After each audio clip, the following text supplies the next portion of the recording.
All right, what's up, guys? I have the unique privilege to sit here with Tom Powers over at Harvest. Tom, thanks for being on the Cannabis Packaging Show and giving me some of your time. Glad to be here. Really Thanks for having us on. Really appreciate it. So, Cannabis Packaging Show, guys, we're in SF, all about recognizing brands that have a standard of excellence. And if you're ever in San Francisco, you have to come to one of the Harvest stores. We're going to talk a little bit about the history, and then we're going to get into what I think is so special about these guys. So, Tom, can we just talk about the history of Harvest? Sure. And just go into like a little background on you guys. Yeah, so the owner-founder, Marty Higgins, had an idea to change the way people shop for cannabis. And in looking at traditional retail formats, we recognized that there were considerable differences between how it had typically been done and how he thought it could be done. So the idea was really to create that experience where customers can touch the products as they would in any other sort of retail environment. So they have a basket, they can walk around. There are sales associates to help them, whether they're new to cannabis, returning, canna-curious, or considerable aficionados. And so that allows people to shop at their own pace. And I think that's really the critical difference between what we do and what we see everywhere else, where typically you go to a line, a counter, there's some sort of a menu, and there is the pressure of those waiting behind you to get your products that oftentimes makes some people feel a little bit uneasy. You know, that get your stuff, get out, get the next person through. This way, if you want to grab a pre-roll and go, you can do that. If you want to spend a half an hour with an associate, you can do that as well. The stores are brightly lit. There is a beautiful array of products, from cartridges to flour to concentrates to topicals to edibles, beverages, chocolates, so on and so forth. Yeah, so one of the things, I mean, you just pictured it really nicely for everyone. You could probably see the visuals. One of the things about this store and what we talk about on the Cannabis Packaging Show is how do we remove the stigma of cannabis. Yeah.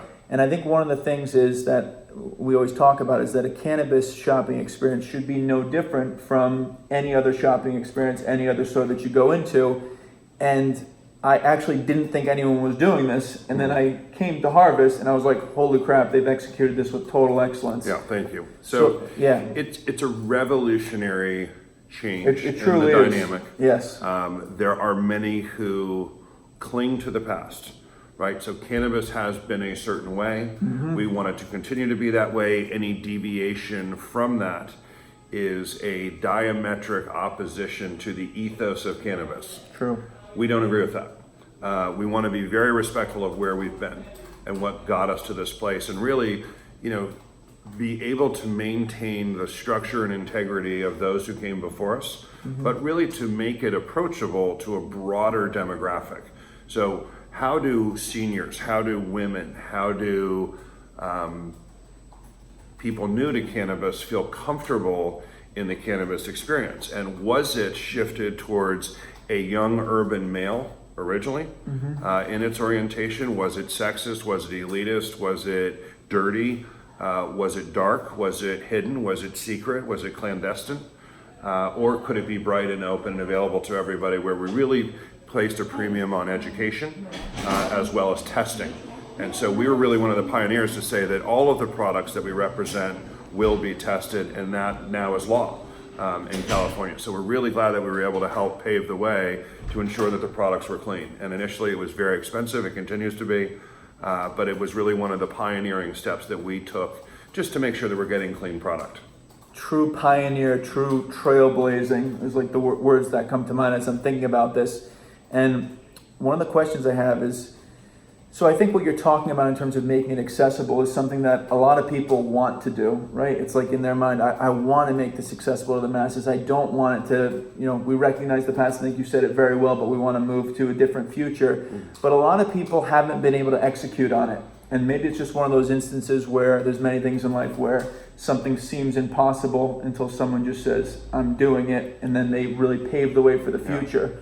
So like, what was that process like where you guys where you just had the guts to make the decision, like, we're going to do this? And I'm sure there's risks about theft is like one of the things that a lot of people say, like, if we did it this way, then people are going to steal, and then they stop there. So like, how did you guys push through that risk barrier, or that like that wall to really break through and execute this thing? So I don't think we can overstate the importance of the work that Marty and his wife Vicky did for years, and really looking at the industry as a whole. What's out there? How is it being done?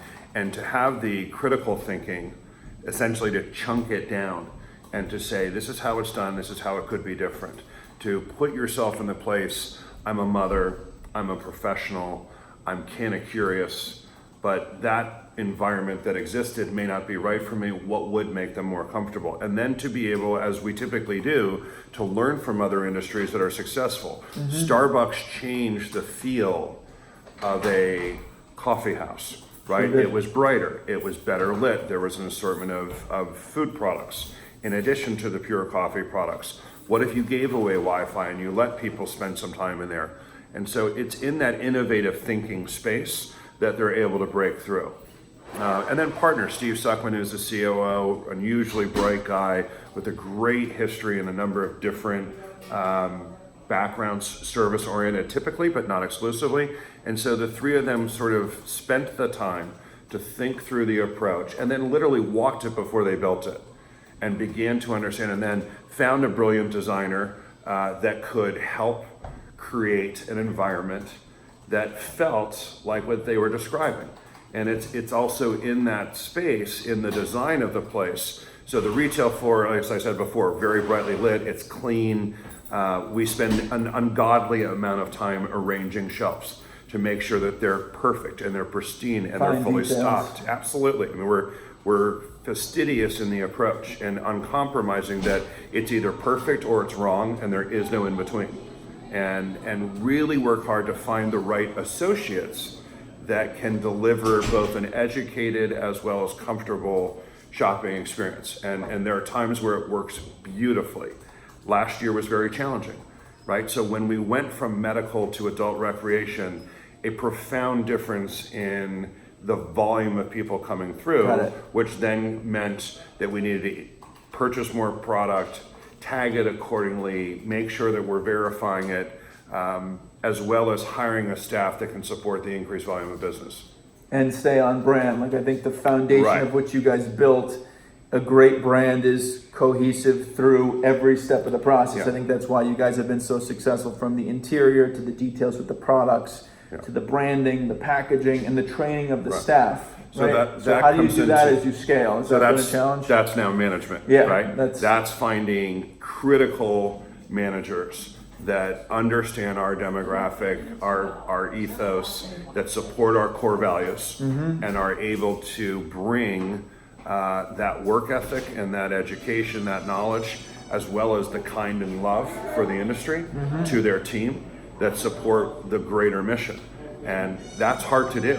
I will be very clear in saying there were times we were not successful in trying to find the people that would do this exactly the way that we believed it should be done. But the owners, to their credit, never compromised that vision and stood to their guns, even when it meant they were working 70, 80, 90-hour weeks themselves in order to maintain the vision and not compromise it, not water it down. But we're really proud to say that somewhere around the middle of 2018, it began to gel. And the team came together in a beautiful way. And we're now able to handle larger volume with greater precision and a degree of joy that we always dreamed of. So these are very special days. 2019, we survived and even mastered 2018, and now are really being able to spend more time with the guests, more time with our vendors, doing more education, providing more lifestyle events around cannabis. And that's why, we're smiling in 2019 in California. We've done it. We've experienced the massive challenge and owned it. And it's a great feeling. Freaking incredible. Yeah. And also being generous with your time. I know you have about 7,000 things to do, and to do an interview like this, I do definitely appreciate that. Well, we're flattered that you recognize what we do, and I think it's everyone's goal and dream that people get you. That we think we're different. We think we've created something very special. So for you to come in is really flattering to us, and we appreciate you carving out time from all the wonderful ventures that are in California cannabis, and to select us really means a lot to us. So thank you. Well, this is a premier one. You guys got to check it out if you come to the San Francisco area. Harvest and the man, Tom Powers. Thank you very much. Pleasure, brother. Enjoy your day. All right.